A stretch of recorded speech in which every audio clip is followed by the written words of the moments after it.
Please, wherever you are, share the broadcast. Share the very broadcast wherever you are. Permit me to say good morning, good afternoon, good evening, and good night to you, depending on your time zone. I am Pastor Maxwell Nnawuihe.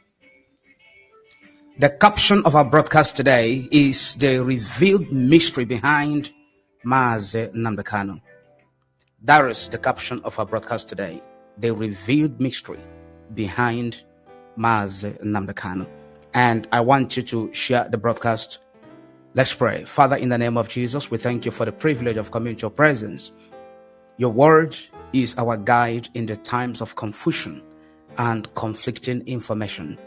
As a nation, as a people, David prayed and said, Lord, help me to allow your word to guide me in the path that I take, to be a lamp unto my feet and a light unto my path, which brings about direction in the times of darkness and conflicting informations.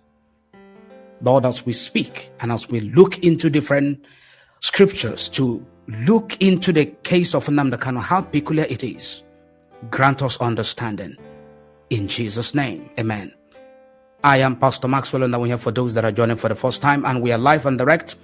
Our focus is the revealed mystery behind Nnamdi Kanu. This is the part one. The revealed mystery behind Nnamdi Kanu.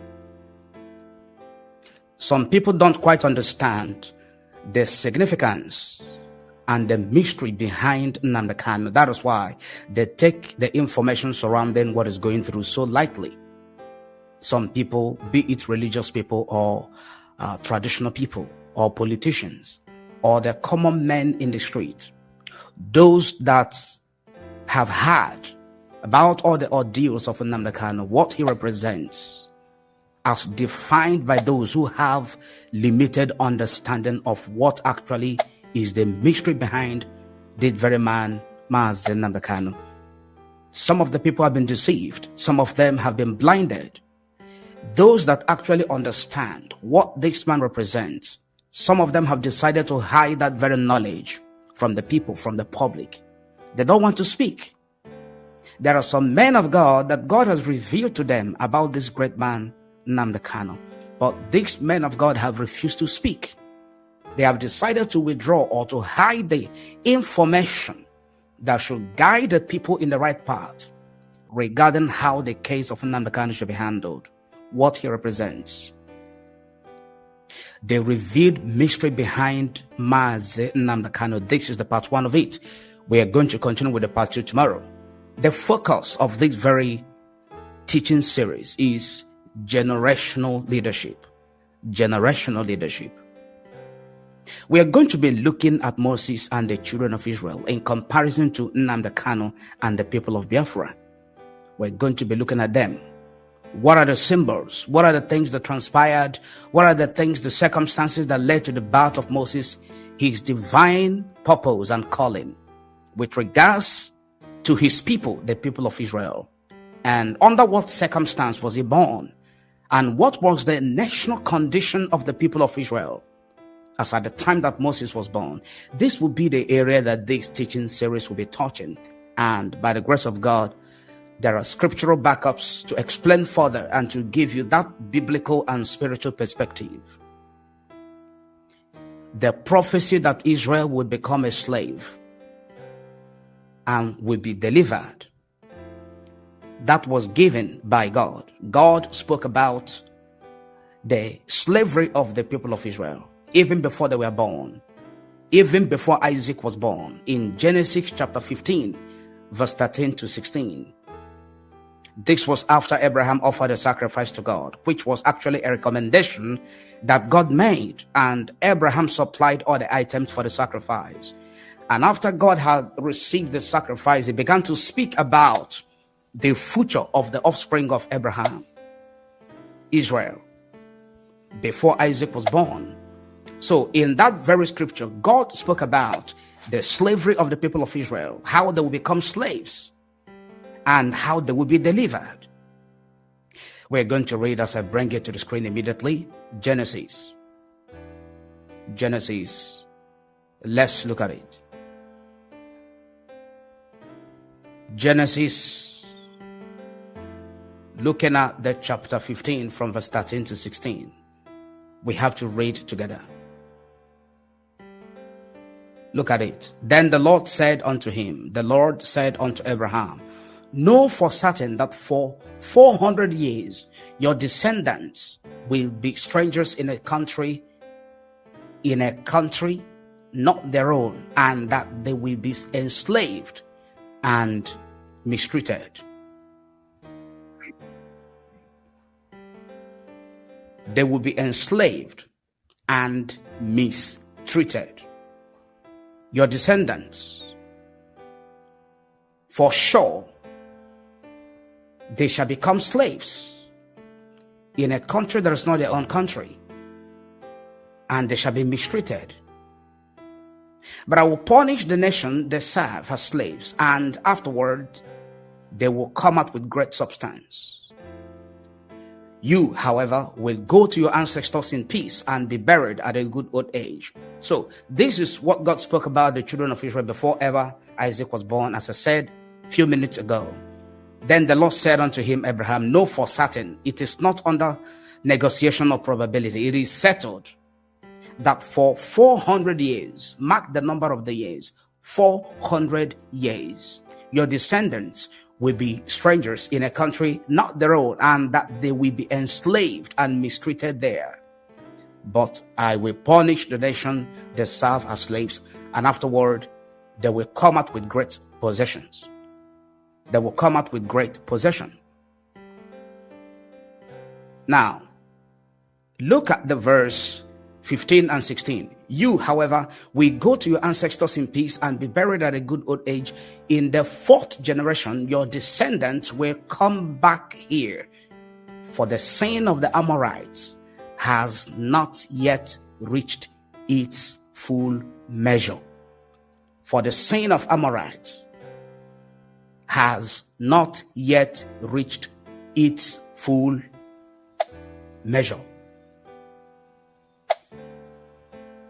This is very, very important for every one of us that are watching right now. God talked about their enslavement and what he would do to the nation that will mistreat them or enslave them, and how they will come out with great substance. Why? He's going to bring them forth in the 4th generation. They will serve that very nation for 400 years. And in the 4th generation, according to the verse 16, God will bring them out, and they will come back to inherit the land of Canaan. As at this time, Abraham was in the land of Canaan, but the full possession of the land has not yet commenced. God kept it for a specific time, based on his time frame. In the 4th generation, after the iniquity, after the sin of the Amorites have reached its full measure, after the iniquity of the Amorites would be due for judgment, God would now judge the Amorites and bring the Israelites into that very land of Canaan. Now, why is it that God said, I am going to allow the Amorites to stay in the land before I will bring the children of Israel to possess this very land that I've covenanted to you? It is because God works with stages and in stages, and he brings about his words and promises to fulfillment stage by stage. Everything happens according to time. According to time. God deals with us according to the number of time. Numbers are very important. I've talked about that on this very platform. Of course, on Facebook and Twitter, you will see all the messages regarding time, and more especially numbers. The iniquity of Amorites is not yet full. That's what God said. The iniquity, they are not yet full for judgment. So I'm not going to judge them prematurely in order to bring the children of Israel to possess the land of Canaan. I'm going to allow them. I've given them time for repentance. They have not repented. And I've decided to designate, to reserve their judgment for a particular time. And that will take place in the 4th generation. In the 4th generation. So you see, the seed of Abraham were in the land of Canaan before they migrated into Egypt. About 70 of them, including Jacob. Jacob is the father. His name was later changed to Israel. God predicted and promised it, as we read, that they will come back to the same land of Canaan. They will come back. Nothing will stop them from coming back to the land of Canaan. And that is exactly where they are today. Okay? So, God said it, that this is exactly what is going to happen. In the fourth generation of those that went into Egypt, in the fourth generation of those that went into Egypt, I am going to bring them back to this very land of Canaan. It is very clear that Moses and Aaron were the fourth generation from Levi. Levi happened to be one of the sons of Jacob. And Aaron and Moses, they were from that very tribe, the tribe of Levi. So from Levi, as a man, before he began to have offspring, to form a tribe, from him being Levi, the father of this very lineage or this very tribe, the tribe of Levi, from him to Aaron and Moses was about 4 generations. 4. You remember, both Aaron and Miriam, they were elders to Moses. So if you put the number of the age or the number of the years together, you are going to get about 4th generation. Moses, at the time he began to liberate the people of Israel, he was about 80 years. By the time he manifested his leadership instinct and the assignment God gave to him, in Exodus chapter 2, verse 15, from the verse 8 to 15, he was just 40 years of age. And then he left. He ran away into the land of the Midianites, which we're going to see very much later. By the time he returned to Egypt to continue with the assignment God has given to him to deliver the children of Israel, by this time he was about 80 years of age. So from Levi to Moses to Aaron is about the 4th generation of those that traveled into the land of Egypt. God said, at the 4th generation, I will bring them out of the land of Egypt. God waited until the 4th generation when Levi began to have offspring. And from Levi to Aaron to Moses, that counted for 4th generation. Another one is Eliezer and also Kohath and Caleb, who also came from the tribe of Judah. These were about 4th generation of those that migrated from the land of Canaan to the land of Egypt. Now, this very 4th generation that God is talking about here in the verse 16 of Genesis chapter 15, it can also be referred to the 4th generation of those in the land of Ammon, which are the Amorites. Okay? There is a very great historian that is called Grotius.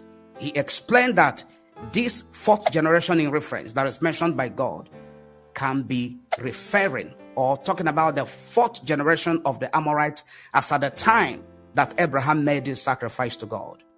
That it was by this time when their offspring must have inherited and continued in the iniquity of their father in the land of Canaan, being the Amorites, that their iniquity will now come to equilibrium, that their iniquity will now be ready for God's judgment. Also, this 4th generation is also possible because from the century or the time that Isaac was born, people could live up to 100 years. So you now see the calculation of 400 years that God mentioned in verse 15. From the verse 13, he was explaining, and he said that your offspring are going to become slaves, and they are going to serve a country that is not their own country for 400 years.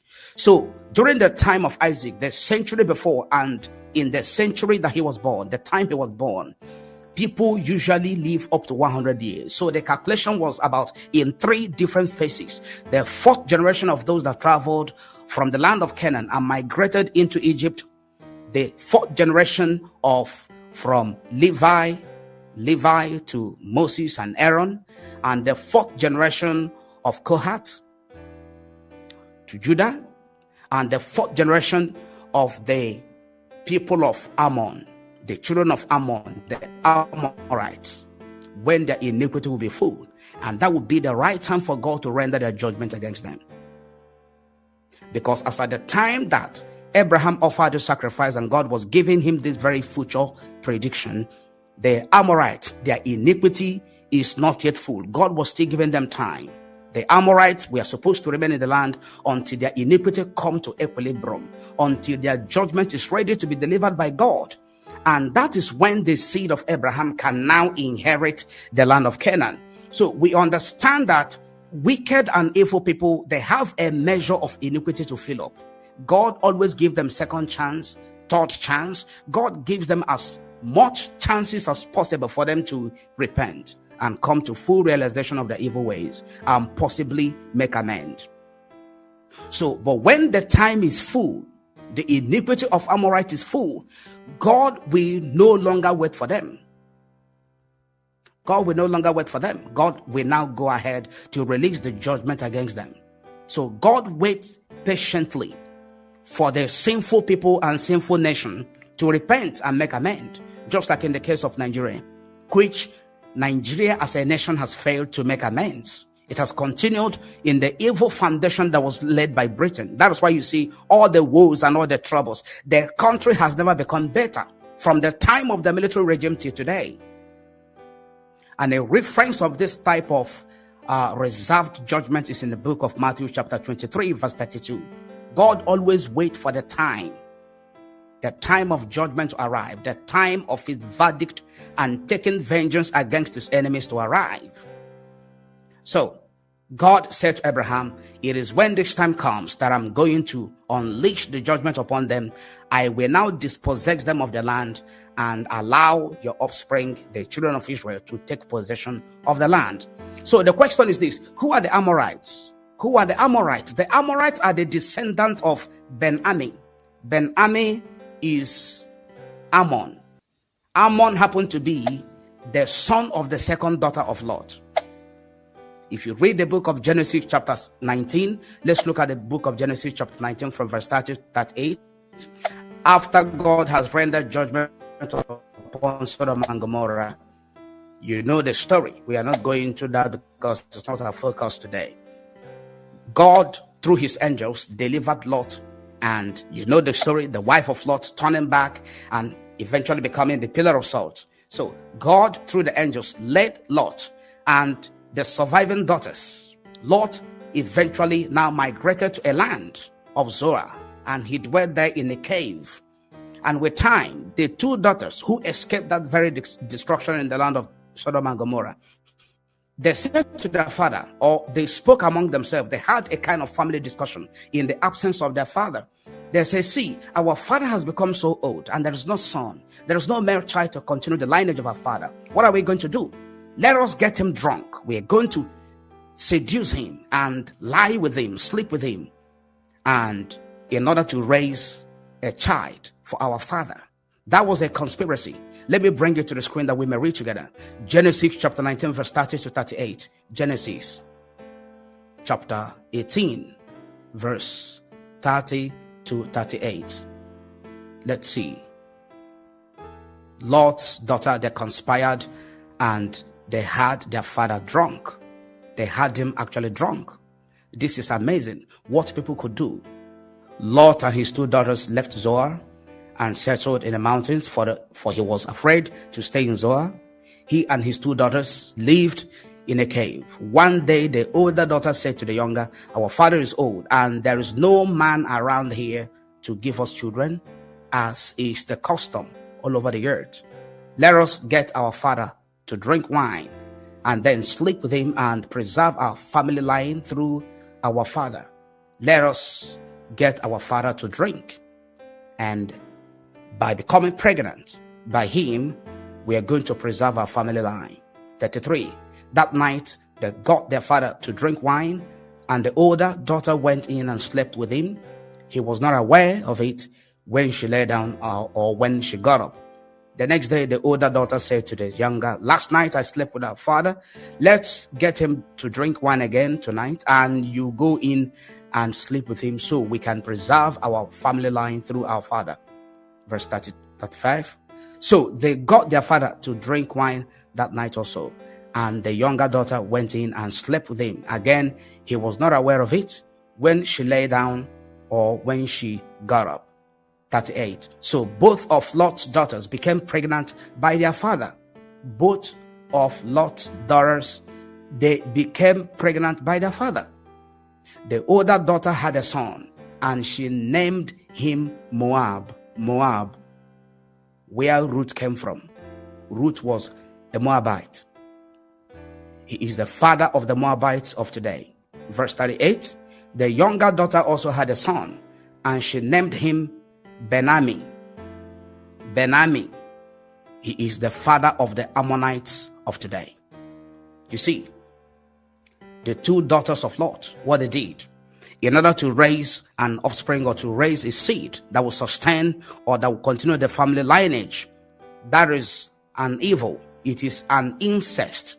So God decided to pass a judgment upon these very children of Ammon. Children of Ammon. You now know where they came from. You now know their lineage, their history. God passed a judgment over them and said that the children of Israel is going to inherit their land, because these people has incest and abominable antecedents of background. They were product of incest, as we have read. So how did the prophecy in the life of the children of Israel, how did that very prophecy fulfill? It fulfilled in Exodus, but it started in Genesis.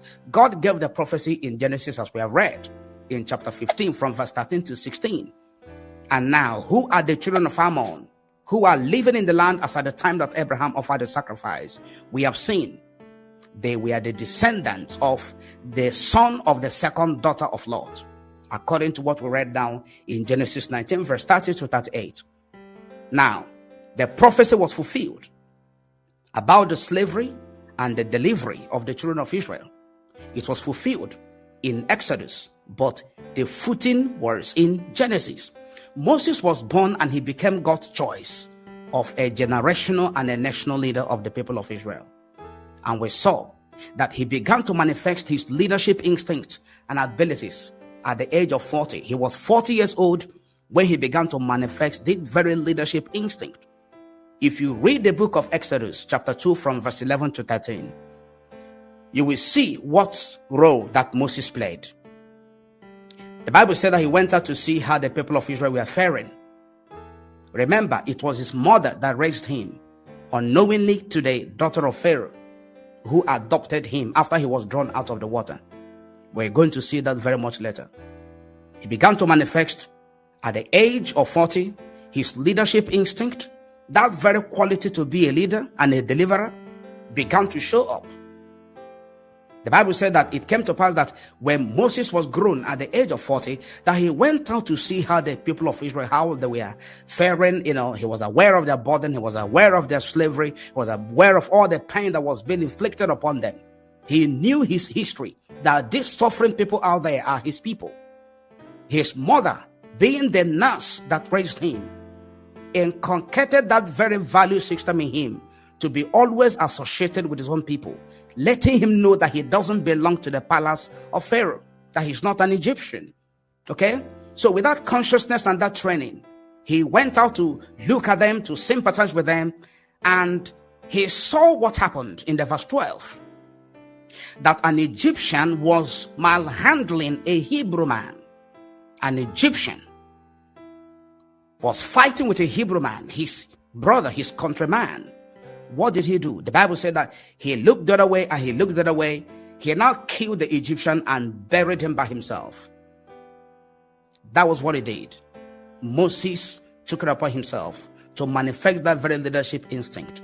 And he was 40 years old as at the time that he committed the very act of deliverance, which is a manifestation of what he was going to do in the nearest future, to deliver the children of Israel according to the prophecy that was given over them in Genesis chapter 15, as we read.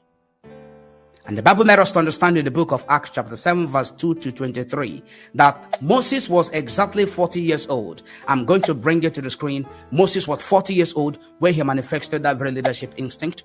Let me bring it to the screen immediately. Now look at it. Exodus chapter 2. Reading from the verse 11. One day, after Moses had grown up, he went out to where his own people were, and watched them at their hard labor he saw an Egyptian beating a Hebrew, one of his own people. Looking this way and that and seeing no one, he killed the Egyptian and hid him in the sand.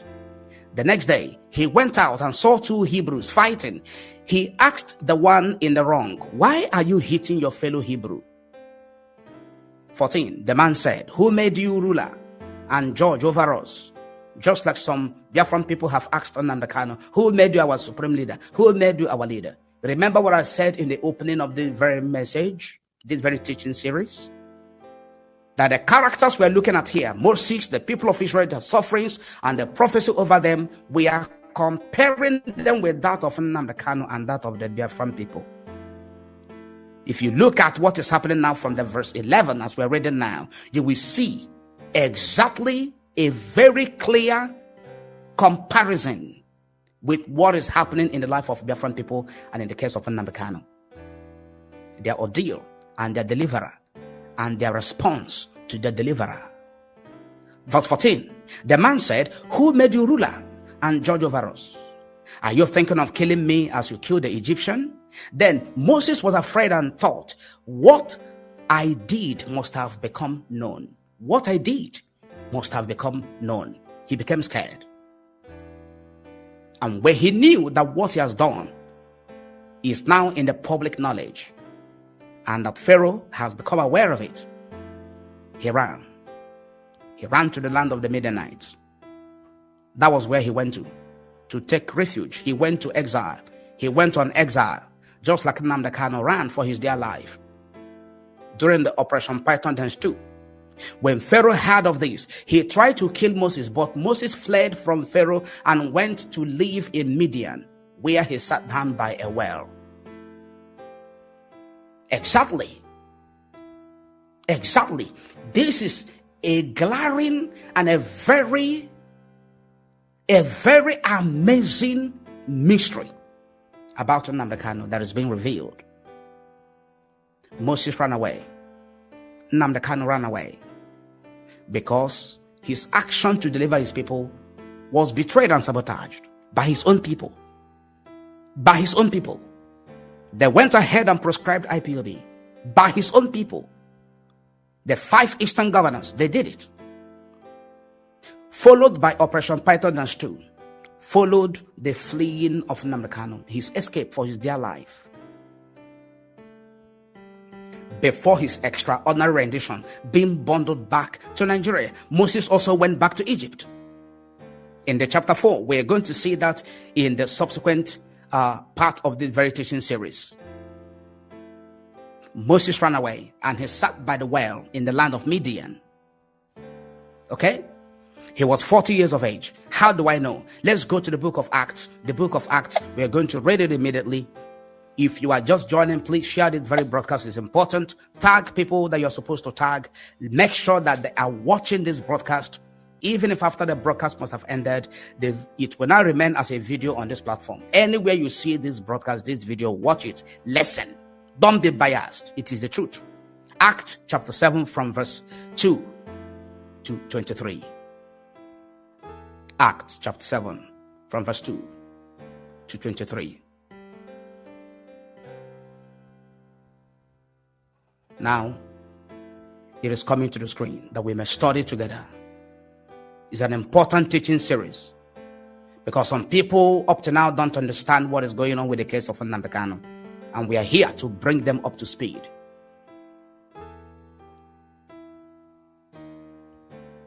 Now, to this he replied, "Brothers and sisters or fathers, listen to me. The God of glory appeared to our father Abraham while he was still in Mesopotamia, before he lived in Haran.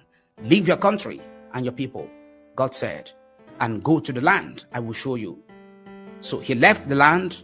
Now let's skip and move down to let's see the verse 17 because of time.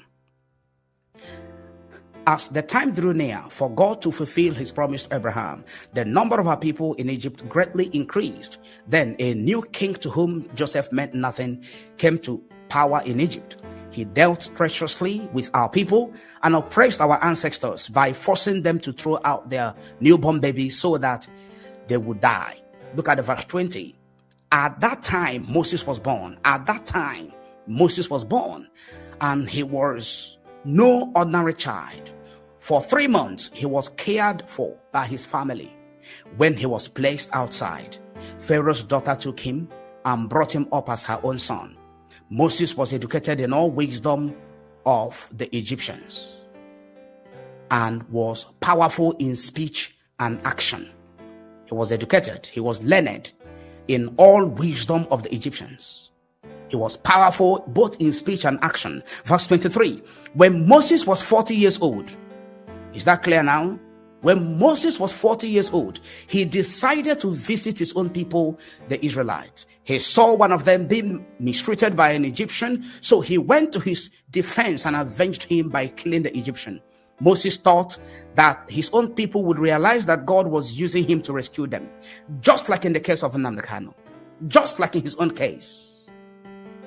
But they did not. They didn't. Up to today, they didn't. They have not. Only a few of them. The next day, Moses came upon 2 Israelites who were fighting. He tried to reconcile them by saying, men, you are brothers. Why do you want to hurt each other? Just like we read in Exodus.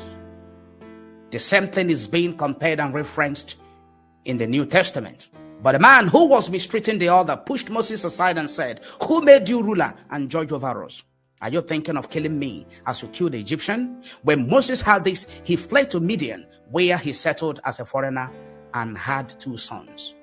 I hope that is very clear now. This very teaching series is going to continue tomorrow. We are beginning today. Today is just the part 1.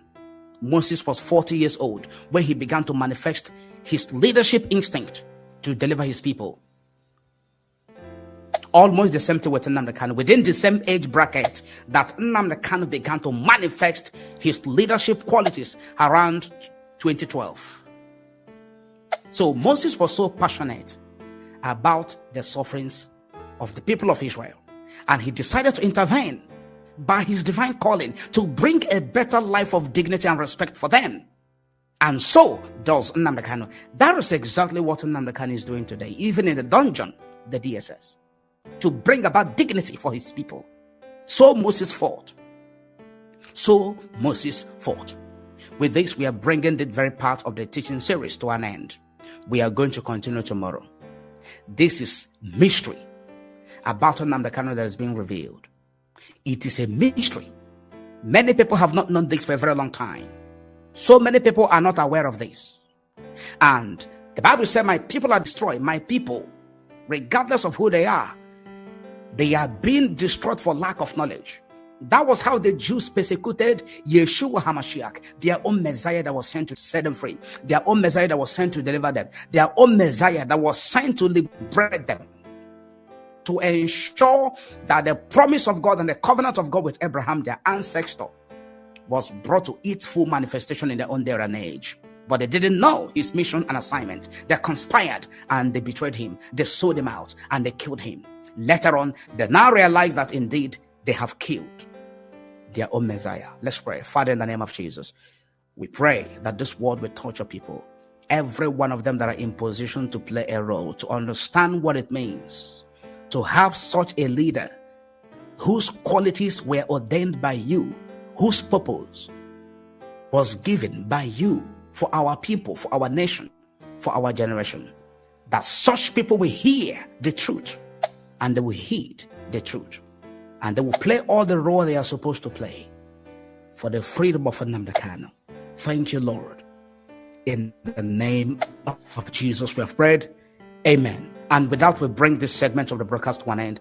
I am Pastor Maxwell Nnawuihe. See you soon. Welcome to God's presence. Worship with us at Voco Sprays International, aka The Appointed Place, number 3 Tom Agbuji / Cherubim Road, 2nd floor, off UST Roundabout, mile 3 Diobu, Port Harcourt, Rivers State. Service days: Saturdays, 8 to 11 a.m.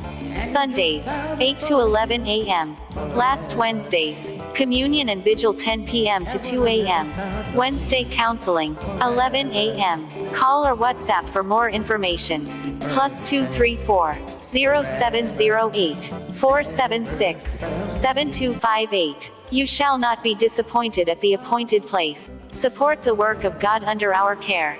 Proverbs 11 verse 24. It is possible to give freely and become more wealthy. But those who are stingy will lose everything. NLT. The harvest is great but the laborers are few. Luke 10 verse 2. Dollar account. Nnawuihe Maxwell Nnawuihe. Account number 20405455574. 20405455574. Swift code FBNINGLA. FBNINGLA. Bank First Bank PLC. Naira account Maxwell Nnawuihe. Account number 10198666723. 10198666723. Bank Polaris Bank Limited. Given it shall be given to you. Good measure, pressed down, shaken together and running over, shall men give to you. Luke 6 verse 38. God bless you immensely. See you in church. Shalom.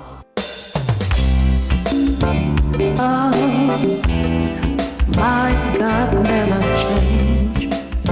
Yesterday, today, forevermore.